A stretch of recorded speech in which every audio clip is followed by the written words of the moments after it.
My name is Anita Schneider. I'm the supervising electroneuroddiagnostic technologist here at Arrowhead Regional Medical Center in Colton, California. And an emergency EEG has been ordered on our patient here in the ICU. And we have developed a methodology and tools to help make this procedure fast and accurate for easy setup by either electroneuroddiagnostic technologists or on-site ICU staff. The tools that we've developed are a color-coded elastic template which goes on the patient's head, which I will show you soon. And we've also got a color-coded electrode jack box that matches the colors on the BraiNet. In addition, we have color-coded electrodes. We prefer to use needle electrodes here in the ICU. We've packaged them in two packages, one for the left side of the head, one for the right, again making it easy for setup. So the first thing I do is open the needle electrodes and plug them into my jack box.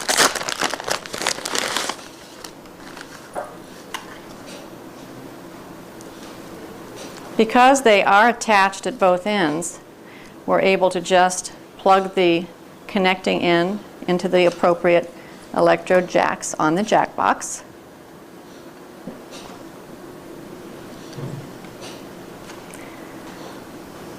Everything we have designed has been with speed and accuracy in mind.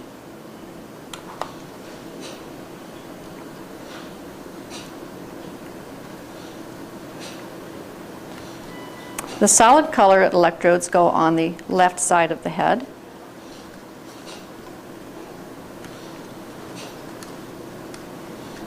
And the striped electrodes go on the right side. It's difficult to do this incorrectly because each electrode has a specific jack. I've asked the ICU nurse, Linda, to help lift the patient's head so I can position the BraiNet. If you could just lift the patient's head there.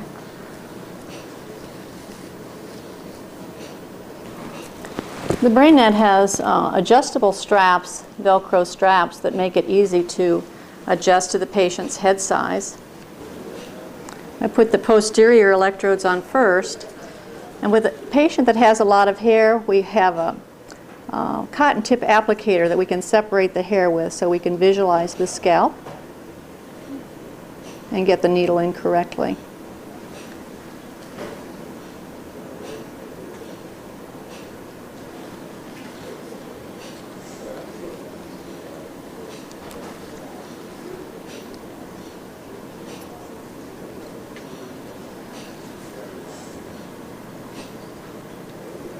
By using the needle electrodes, there's no skin prep that's necessary as you would have for the cutaneous electrodes.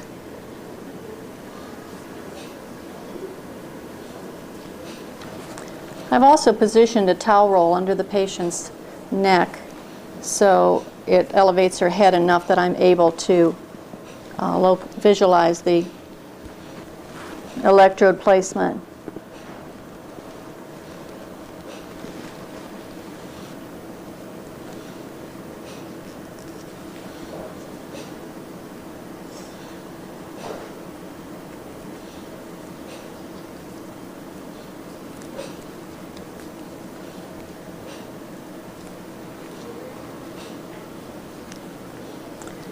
We also add an EKG electrode. The needles slip in quite easily. They're 12 millimeters, they're sharp, and the patients, even the conscious patients, do not object much to the needle electrodes. Okay, if the patient does go on continuous monitoring, we use grass EC2 cream as an adhesive. We don't have to take the needles out. We just cover the electrode and the hole with this cream and cover it with a gauze square.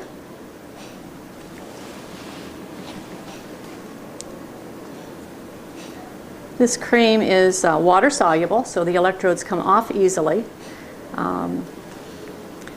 There's no collodion smell to contend with this way. And it does dry in about 20 minutes. It works very well for our patients that are in the ICU that are not moving around a lot.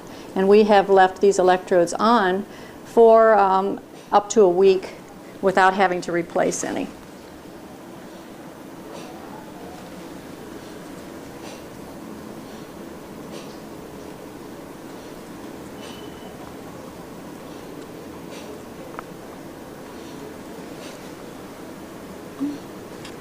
We think the grass EC2 cream has advantages over using collodion in the ICU setting because it is not a hazardous material.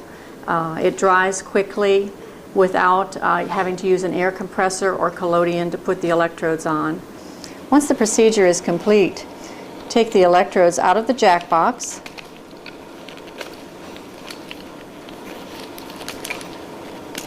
And then we remove the needle electrodes. If the patient is uncontinuous and we need to remove these, you can also use just a little squirt bottle of warm water to soften up the electrode. Take the needle out. With one hand, hold the needles carefully in another.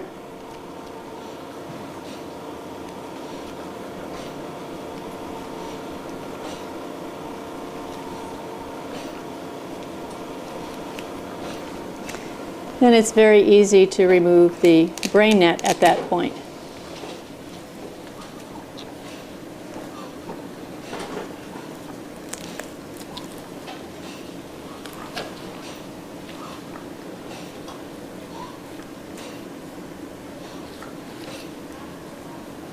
And clean off any residual EC2 cream.